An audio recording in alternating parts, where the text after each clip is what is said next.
From Storm Tracker 6, this is Forecast First, sponsored by Auto Owners Insurance. Simple human sense.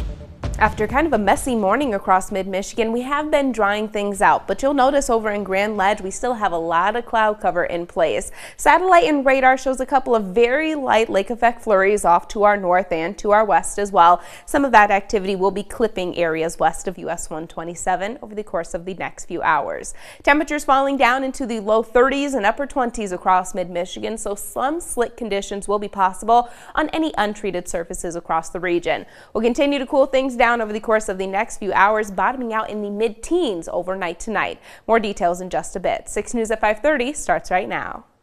WLNS is here for you, celebrating 75 years of bringing you the news with 6 News at 5:30. Right now at 5:30, caught on camera, a woman in Michigan pulled from her burning SUV and carried to safety. Plus, a Michigan teacher fired for a text sent with a picture of students and a concerning message.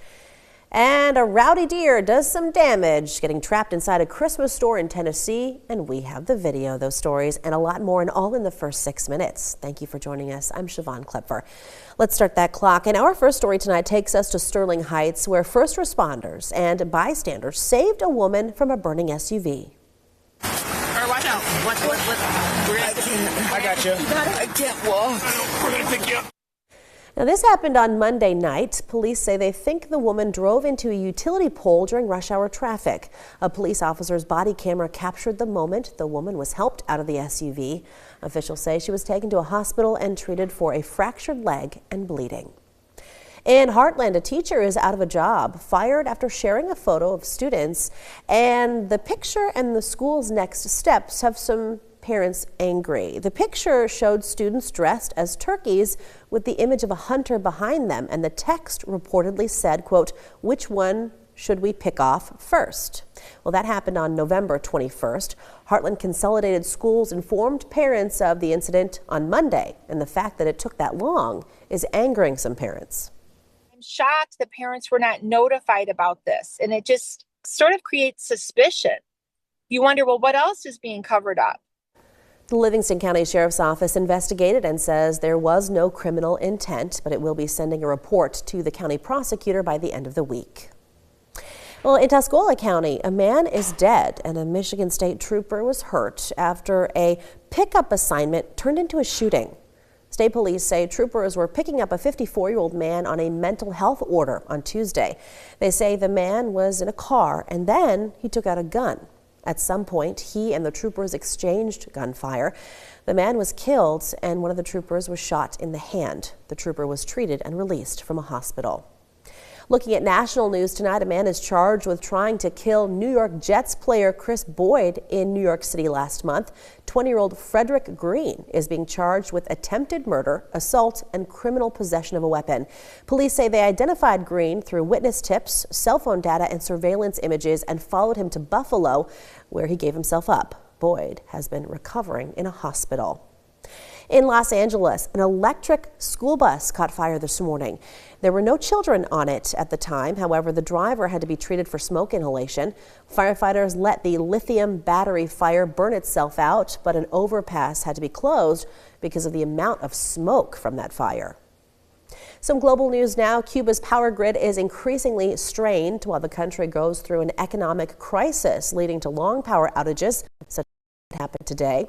Cuba normally gets oil from Russia, Venezuela, and Mexico, but all three have reduced shipments this year. And officials say American sanctions on Cuba also make it difficult to purchase fuel. In Jerusalem, archaeologists announced this week that they have uncovered the longest continuous section of an ancient wall that surrounded the city. They say it's possible evidence of a ceasefire between warring kingdoms 2,100 years ago. And that's because some of it seems to have been uniformly dismantled and not simply destroyed by time and the environment. Officials plan to install a glass floor over the ruins to allow public viewing from above. In political news, the Trump administration now says foreigners coming to the U.S. without a visa might have to submit information about their social media before being allowed into the country. Email accounts and family history would also have to be turned over to the Department of Homeland Security under the policy. Customs and Border Protection will also collect phone numbers used by travelers over the last 5 years and other data. The public has 60 days to comment on the proposed changes before they will go into effect, according to a government notice. RFK Jr. has got to go. Today I introduced articles of impeachment to remove him from office. RFK Jr. has turned his back on science, on public health. Well, that is Congresswoman Haley Stevens of Michigan, who released this video today. She calls Health and Human Services Secretary Robert F. Kennedy Jr., quote, the biggest self-created threat to our health and safety, end quote. She goes on to say Secretary Kennedy is responsible for dismantling decades of progress in medical science and increasing healthcare costs. An impeachment vote is unlikely to succeed in the Republican-controlled House. Congresswoman Stevens is running for the U.S. Senate seat held by the retiring Senator Gary Peters. In Grand Rapids, the Iowa-based company HNI just bought the furniture company Steelcase for more than $2 billion. Shareholders from both companies approved the sale on Friday. Steelcase will keep its branding and Grand Rapids headquarters. There are about 11,300 employees across the company, and no layoffs have been announced so far.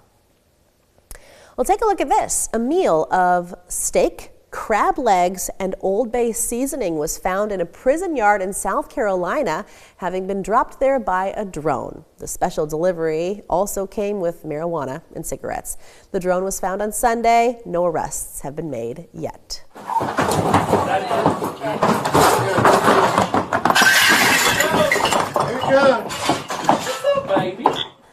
Well, that is not a bull in a china shop. It is a deer in a Christmas shop. This is police video from last Friday when a deer ran wild in a store in Tennessee. After the deer got its head stuck in a chair, police were able to maneuver it outside, where they say it ran off into the night.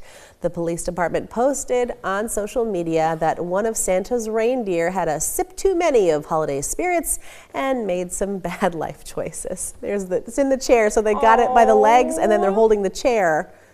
Apparently it made some really sad noises, very scared as it was being transported outside. Yeah, it looks like one of Santa's reindeers just got a little lost. But happy ending, ran off just fine. Probably won't do that again. No. We're going to be just fine too. We do have temperatures above freezing in the +6 day forecast, but eventually they're moving in. Eventually, you just have to wait a little bit. Just a little while longer. Okay. So